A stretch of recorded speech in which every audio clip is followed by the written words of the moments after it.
নমস্কার, আমি সানজিদা। প্রতিদিনের মতো আজকেও চলে এসেছি বিকাশ টক শোতে আমাদের বিশেষ অতিথির সঙ্গে কিছুক্ষণ সময় কাটাতে। আমরা আজকে পেয়ে গেছি দীনবন্ধু বিএড কলেজ থেকে অধ্যাপিকা পপলি ঘোষ মহাশয়াকে।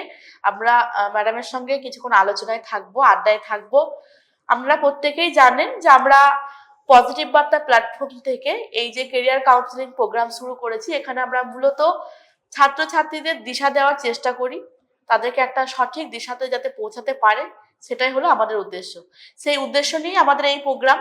তো আজকে আমরা যেটি নিয়ে আলোচনা করব অত্যন্ত গুরুত্বপূর্ণ একটা টপিক। আমরা প্রত্যেকেই জানি যে বিএড ট্রেনিং, একজন একজন ছাত্রী হবু শিক্ষক হিসাবে যখন ট্রেনিং নিতে আছে বিএডে, তখন তাদের মধ্যে অনেকেরই ভাবনা থাকে, চিন্তা থাকে যে তাদের কি পড়তে হবে, তাদের মধ্যে যে বিএড কোর্সটি বা যে ট্রেনিংটি তার কি কারিকুলাম থাকে। তো সেই সমস্ত ডিটেলসে আমরা আলোচনা করব। তাই দর্শক বিন্দুদের বলবো যে আপনারা আমাদের সঙ্গে থাকুন, আমরা আলোচনায় মূল বিষয়বস্তুতে ঢুকে যাচ্ছি। নমস্কার ম্যাডাম, ধন্যবাদ আপনাকে। আমরা এই প্ল্যাটফর্মে আপনাকে পেয়ে আপ্লুত। প্রথমত পপলি ম্যাডাম একজন অধ্যাপিকা বিএড কলেজের, অনেকদিন ধরে বিএড কলেজের সঙ্গে ম্যাডাম যুক্ত আছেন। তো আমি ম্যাডামকে বলবো, ম্যাডাম কতদিন আপনি বিএড কলেজের সঙ্গে যুক্ত আছেন, না যদি একটু শেয়ার করেন। হ্যাঁ, নমস্কার, আমি পপলি ঘোষ। আমি এখন দীনবন্ধু বিএড কলেজেই রয়েছি। তো আমি এখানেই প্রথম আমার জীবন শুরু করি, মানে চাকরির জীবন। তো এখন প্রায় আমি 2015-তে জয়েন করেছি, এখন চলছে প্রায় 10 বছর হয়ে গেল আমি এই কলেজে রয়েছি। তো এখানেই আমার এখন রয়েছি আপাতত। বিএড এর এবং ডিএলএড এর ছাত্রছাত্রীদের নিয়েই আমার জীবন। হ্যাঁ, তো এদেরকে নিয়েই আমি চলছি। তো আজকে ম্যাডাম কিছু প্রশ্ন করবে এবং সেই প্রশ্নের আমি উত্তর কিছু দেওয়ার চেষ্টা করব। ধন্যবাদ ম্যাডামকে। অবশ্যই ম্যাডাম বিএড কলেজের শিক্ষিকা, অনেক স্টুডেন্ট ম্যাডামের হাত ধরে বিএড ট্রেনিং কমপ্লিট করেছে। অবশ্যই তারা যদি একটা ভালো জায়গায় পৌঁছাতে পারে, সেটাও ম্যাডামের খুব ভালো লাগবে। তো আজকে যারা চাইছো যে আমরা বিএড ট্রেনিং করব, তারা এই প্রোগ্রামটি অবশ্যই দেখবে। ম্যাডাম আজকে অত্যন্ত গুরুত্বপূর্ণ একটা টপিক নিয়ে আলোচনা করবে। আমি ফার্স্ট যে কোশ্চেনে ম্যাডামের কাছে যাব, যে ম্যাডাম আমরা প্রত্যেকেই জানি যে বিএড করতে গেলে কি ক্রাইটেরিয়া লাগে। আমরা আগের প্রোগ্রামে আলোচনা করেছি, আমরা জানি যে কত পার্সেন্ট মার্কস লাগে, কি এডুকেশন কোয়ালিফিকেশন লাগে, সবটাই জানি। তো আজকের যেটা টপিক সেটা অত্যন্ত গুরুত্বপূর্ণ, এই জন্যই বলছি যে কারিকুলাম কি স্ট্রাকচার আছে 2 বছরের যে বিএড কোর্স, সেটা যদি একটু বিস্তারিতভাবে বলেন। হ্যাঁ, আমাদের বিএড যে কোর্স সেটা 2 বছরের। তো 2 বছরে ছেলে মেয়েদের যে মার্কসটা রয়েছে সেটাই 2000 নাম্বারের মার্কস আমাদেরকে রয়েছে। তো প্রত্যেকটা সেমিস্টার রয়েছে, 4টে মোট সেমিস্টার রয়েছে। তো প্রথম যে সেমিস্টার, সেই সেমিস্টারে 500 নাম্বার, সেকেন্ড সেমিস্টার সেটাতেও 500, থার্ড 500 এবং তার সাথে ফোর্থ সেটাও 500, টোটাল 2000 নাম্বারের ওদেরকে পরীক্ষা দিতে হয়। তো প্রথমেই ছেলেমেয়েরা যে ভর্তি হয় তখন তাদের একটা সংশয় থাকে যে কি করে এত 2 বছরে এতটা সিলেবাস বা এত নাম্বার আছে, সেখানে কি করে কি করব, এরকম একটা দুশ্চিন্তা বা একটা চিন্তার মধ্যে তারা থাকে। তো প্রথমেই যেটা আমি বলবো যে ভয়ের কিছু নেই, কারণ প্রত্যেকটা সেমিস্টারেই আমরা যত্ন সহকারে বিষয়গুলো তাদেরকে জানাই, বোঝাই, তার সাথে পরীক্ষা হয়। তো প্রথমেই যেটা জানবো যে ফার্স্ট সেমিস্টার সেটা 500 নাম্বারের পরীক্ষা রয়েছে। তো প্রথমে প্রত্যেকটা যে সাবজেক্ট রয়েছে সেখানে সাবজেক্ট রয়েছে course 1, course 2, course 4, course 5 and EPC 1। তো এই 5টা সাবজেক্ট পড়তে হয়। 5টা সাবজেক্টে 35 নাম্বার ওদের রিটেন এক্সাম দিতে হয়। তার সাথে ওদের থাকে 35 নাম্বার করে রিটেন এক্সাম দেওয়ার পর এই যে সাবজেক্টগুলো রয়েছে এই সাবজেক্টে ওদের প্র্যাকটিকাম লিখতে হয়। মানে ওদেরকে একটা করে টপিক দিয়ে দেওয়া হয় ওই সাবজেক্ট ভিত্তিক, এবং সেই টপিকের ওপর ওরা বাড়িতে লিখে আনে প্র্যাকটিকাম। এবং লিখে আনার পর ওটা একদিন এক্সটার্নাল আসেন, অন্য কলেজ থেকে আসেন, রিটেন এক্সাম হওয়ার পরে এসে উনি ওই বিষয়গুলোর ওপর মৌখিক প্রশ্ন ধরেন এবং তার উত্তর ছেলেমেয়েরা দেয়। তো সেই পরীক্ষা ওদের একটা হয়। এটা গেল ফার্স্ট সেমিস্টার। তারপরে আসি সেকেন্ড সেমিস্টার। সেকেন্ড সেমিস্টারে ওই একই রকম 500 নাম্বারের ওদের পরীক্ষা দিতে হয় এটা ভাগ করা আছে, মানে রিটেন এক্সাম প্রত্যেকটা সাবজেক্টের 35 নাম্বার থাকে আর তার সাথে প্র্যাকটিকাম থাকে, এক একটা প্র্যাকটিকামে 25 নাম্বার করে থাকে। এবার কোন একটা সাবজেক্টে যেমন কোর্স 2 এটাতেই দুটো প্র্যাকটিকাম লিখতে হয়, হ্যাঁ, কিন্তু কোর্স 8-এও দুটো প্র্যাকটিকাম লিখতে হয়, এভাবে 25-25 করে এক একটা প্র্যাকটিকামে ভাগ থাকে। আর এই যে সাবজেক্টগুলো যে রিটেন এক্সাম ওদেরকে অন্য কলেজে গিয়ে পরীক্ষা দিতে হয়, তো সেক্ষেত্রে ওদের 35 নাম্বার করে পরীক্ষা থাকে। আর সেকেন্ড সেমিস্টারে ওই একই রকম ভাবে রিটেন এক্সাম দেওয়ার পর ওদেরকে মানে অন্য কলেজ থেকে এক্সটার্নাল আসেন এবং প্র্যাকটিকাম এক্সাম ওরা দেয়। তার সাথে এই যে সেমিস্টার 2 এখানে ওদের একটা স্কুল ভিজিটের ব্যাপার থাকে।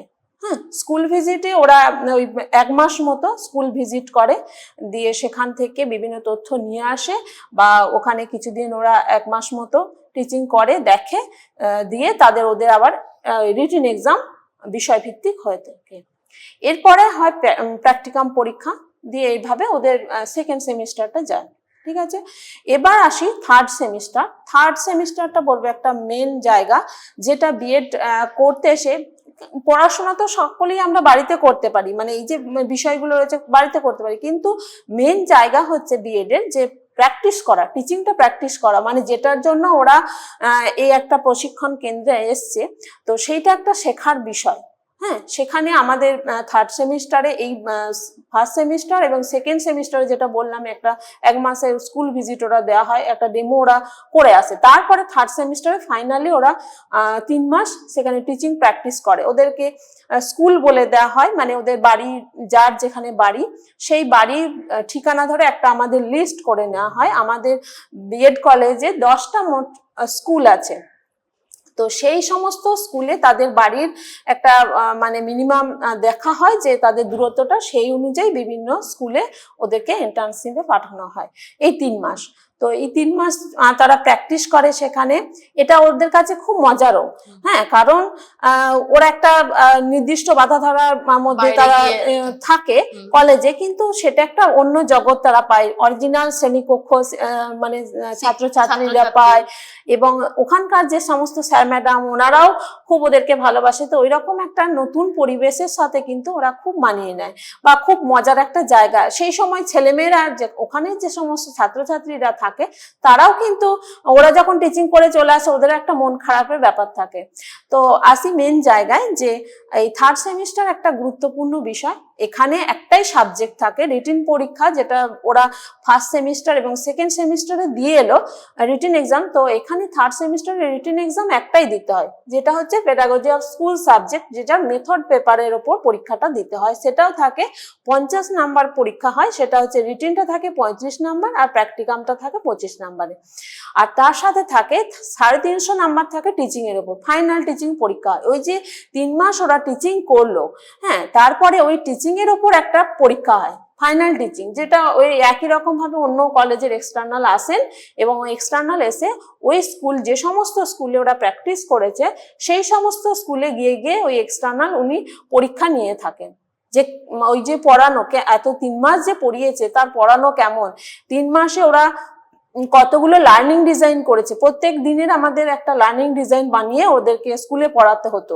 তো সেক্ষেত্রে প্রত্যেকটা দিনের 60টা লার্নিং ডিজাইন ওরা বানিয়েছে কিনা। হ্যাঁ, তো এই যে লার্নিং ডিজাইন ব্যাপারটা, লার্নিং ডিজাইনের ক্ষেত্রেও কিন্তু যখন ওরা লার্নিং ডিজাইন করে বা স্কুলে যখন পড়ায়, তো সেক্ষেত্রে সাবজেক্ট টিচারের প্রথম অ্যাপ্রুভ করিয়ে নিয়ে যেতে হয়, তারপরে সে স্কুলে পড়াতে পারে, এই ব্যাপারটা থাকে। তারপরে 350 নাম্বারের এক্সটার্নাল পরীক্ষা হয়ে যাওয়ার পর প্র্যাকটিকাম পরীক্ষা হয়, মানে ওই এক্সটার্নালে আবার প্র্যাকটিকাম ওদের ওই যে একটা স্কুল সাবজেক্ট বললাম যেটা পেডাগজির ওপরে রয়েছে, মেথড পেপারের ওপর, ওই যে প্র্যাকটিকামটা তার সাথে আরো 3টে প্র্যাকটিকাম ওদেরকে করতে হয়। হ্যাঁ, সেটা হচ্ছে সিবি এর ওপর খাতাগুলো করতে হয়। তো সেক্ষেত্রে এইগুলো পরীক্ষা হওয়ার পর আসে ফোর্থ সেমিস্টার। ফোর্থ সেমিস্টার ওই রকম একই 500 নাম্বারে পরীক্ষা থাকে। সেক্ষেত্রে সাবজেক্টগুলো থাকে কোর্স 6 থাকে, কোর্স 8B থাকে, কোর্স 10 থাকে, 11 থাকে, EPC 3 অ্যান্ড EPC 4। এই সাবজেক্টগুলো ওদেরকে পড়তে হয়। ঠিক আছে। এবং তার সাথে এর সাথে যেটা ইপিসি 3 যেটা রয়েছে 4 যেটা রয়েছে সেটা যোগা এডুকেশনের ওপর হয়, ব্যায়ামের ওপর একটা ক্লাস নেওয়া হয় এবং কম্পিউটার বেসড একটা ইপিসি 3 থাকে, তো ওটা কম্পিউটারের ওপর পরীক্ষাটা নেওয়া হয় বা ওরা প্র্যাকটিস করে, মানে ওই ক্লাস করার পাশাপাশি ওরা কম্পিউটার শেখে এবং যোগা প্র্যাকটিস করে। এইভাবে 4th সেমিস্টারে ওরা 500 নাম্বারে পরীক্ষা দেয় এবং যে সাবজেক্টগুলো রয়েছে course 6, course 8B, course 10, course 11 এগুলোরও 35 number করে রিটেন এক্সাম দিয়ে আসে, অন্য কলেজে গিয়ে দিয়ে আসে, তারপরে ওদের প্র্যাকটিকাম পরীক্ষা হয়। এইভাবে 500 নাম্বারে পরীক্ষা হয়। তাহলে টোটাল আমাদের যে 2000 নাম্বার ছিল বিএড এর মার্কস, সেটা 500 500 করে 4টেতে সেমিস্টারে ভাগ আছে, আর এইভাবেই ওদেরকে পরীক্ষাগুলো দিয়ে পরীক্ষা শেষ হয়। ধন্যবাদ ম্যাডামকে। ম্যাডাম খুব সুন্দরভাবে এবং একদম পার্ট পার্ট করে, যেহেতু বিএড এর টোটাল যে 2 বছর 4টে সেমিস্টার, প্রথম, দ্বিতীয়, তৃতীয় এবং চতুর্থ 4টে সেমিস্টারে কি কি প্র্যাকটিকাম থাকছে, কি কি রিটেন থাকছে লিখিত, এবং যে প্র্যাকটিস টিচিং, সেটা কিন্তু খুব সুন্দরভাবে ম্যাডাম বিশ্লেষণ করলো। এরপর যেটা বিষয়, অনেকেই ভাবে হয়তো যে বিএড করতে গেলে, অনেকেই ভাবে যে সেভাবে কিছু নয়, কিন্তু বিএড থেকে অনেকটা কিছু শেখার আছে। কারণ আপনারা যারা শিক্ষকতার পেশা করবেন তারা অবশ্যই বিএড কোর্সটির তাদের কাছে গুরুত্ব আছে। কারণ এই বিএড কোর্সটির মাধ্যমে একজন ছাত্রকে, একজন ছাত্রীকে কিভাবে একজন শিক্ষক হিসেবে ট্রিট করতে হবে, কিভাবে তাদেরকে একটা যে শিক্ষকের দিক থেকে যেটা দেওয়ার, যেটা ইমপ্রুভ করার একটা ছাত্রছাত্রীর ক্ষেত্রে ইমপ্রুভ করতে লাগে, সেই টোটাল প্রসেসিংটা কিন্তু এই ট্রেনিং পিরিয়ডের মধ্যে হয়। তো তাই এটাকে রেগুলার ভিত্তিতে ক্লাস করে প্র্যাকটিস টিচিংয়ে গিয়ে ট্রেনিংটা করলে সেইটা অত্যন্ত ভালো একটা অভিজ্ঞতা তৈরি হয়, এবং সেই অভিজ্ঞতাটা তার পরবর্তীতে যখন যে সে চাকরিতে জয়েন করে সেক্ষেত্রে কিন্তু তার কাজে লাগে। আমরা প্রত্যেকেই জানি যে এখন বিএড ট্রেনিং এর চাহিদা অনেকটাই বেড়েছে। অনেকেই এডুকেশনের এই শিক্ষকতা প্রফেশনটা ভালোবাসে। স্কুল মাস্টার আমাদের অনেকেরই স্বপ্ন থাকে। অবশ্যই বলবো যে যারা চাইছেন যে আমরা বিএড করব, তারা অবশ্যই, যেহেতু আমাদের ডেসক্রিপশনে আমাদের নাম্বার দেওয়া থাকবে, Dinabandhu BEd college, BEd college থেকে ম্যাডাম আজকে এসেছিলেন, অবশ্যই আপনারা যোগাযোগ করতে পারেন। এটা অত্যন্ত ভালো একটা কলেজ। শুধুমাত্র পড়াশোনা নয়, পড়াশোনার পাশাপাশি এখানকার ফ্যাকাল্টিস, এখানকার একাডেমিক যে পরিবেশ, এর পাশাপাশি একটা ছাত্র বা ছাত্রীর ট্রেনিং দিতে গেলে তার বাকি যে কারিকুলাম বা অ্যাক্টিভিটিসগুলো লাগে সেগুলো কিন্তু খুব সুন্দরভাবে এখানে দেওয়া হয়।